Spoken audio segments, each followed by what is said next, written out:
This is the kind of spy story I wish they would make movies out of. It's a story of Peggy Taylor, who joined the French resistance during the war, and there's a cool Canadian connection at the end. So 1920, Peggy Taylor's born in France. War breaks out, her and her brothers get sent over to England, but mom has to stay behind in France to take care of grandma.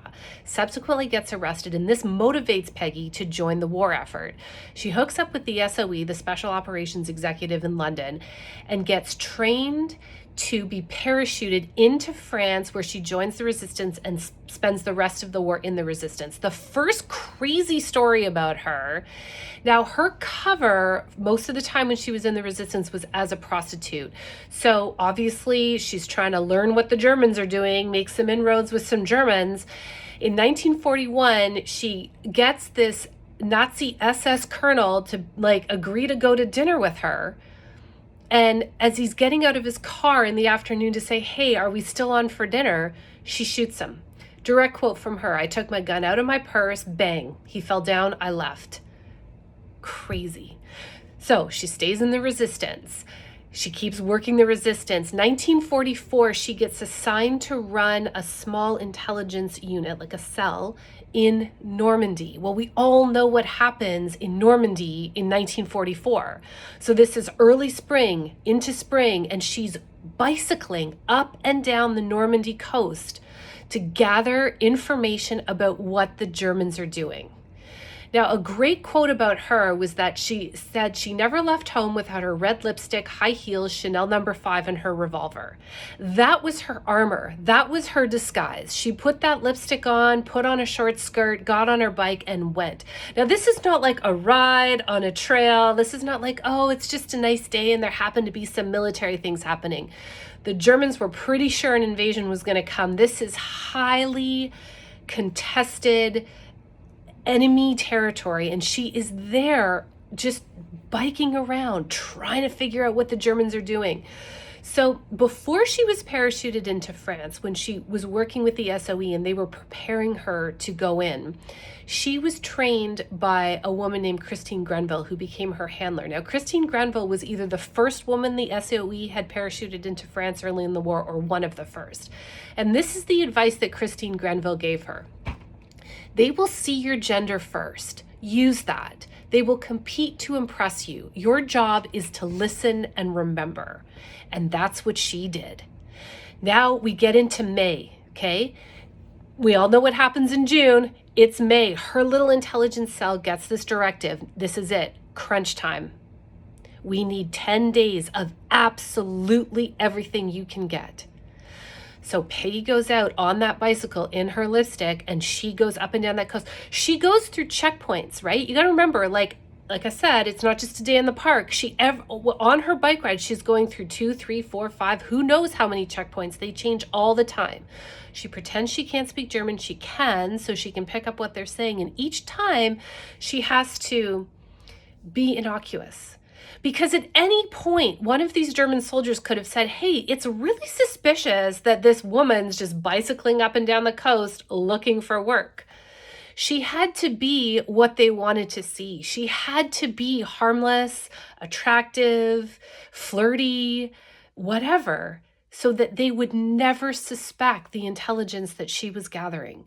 So for these 10 days in May, she's out there every single day gathering as much intelligence as she can about things like anti-tank guns, the number of men stationed in each location, what the defenses actually looked like, topographical maps, where exactly they were reinforcing things, sketches of artillery placement, supply line intelligence, German command post locations. She's gathering all of this information.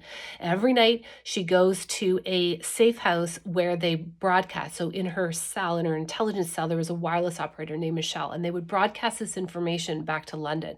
Now, the broadcasting is and was the most dangerous part. It was where these resistance groups usually got caught. Because when you're sending those signals over, you can't hide them. So the Germans would look for signals, and then they triangulate locations. Okay, so that's where you were. I mean, not that it isn't dangerous, bicycling through checkpoints and kind of like flirting your way through and, collecting information. She would have information hidden on her and in her brain, and crazy, right? But the wireless part was the most nerve-wracking because that's where they were most likely to get caught. Okay, day 10 of this 10-day mission to get as much intelligence as they can. And her wireless operator comes to her and he's like shaking like a leaf accordingly. I mean, how could he not be? And he says, Peggy, we have 1 to 5 more transmissions left. That's it. 1 if we're unlucky, 5 if we're lucky, but we don't have any more than that. They are going to get us tonight. And Peggy looks at the information that she's got. And this is the calculation that her and her group have to make, right? Like, at what point did they save their own lives? Because what they're doing now, it's not that it's like the war is going to be successful or fail just on her information. I mean, we know that. But she is thinking that the more information she can provide, the higher chance of success, the less lives might be lost by the Allies as they're invading, the better the information that they've got. So what is their life worth versus the lives they may save of the people who are going to land on the beach? And that's their calculation. So Peggy says, okay, this is our last night. We're going all the way. So they do 6 transmissions,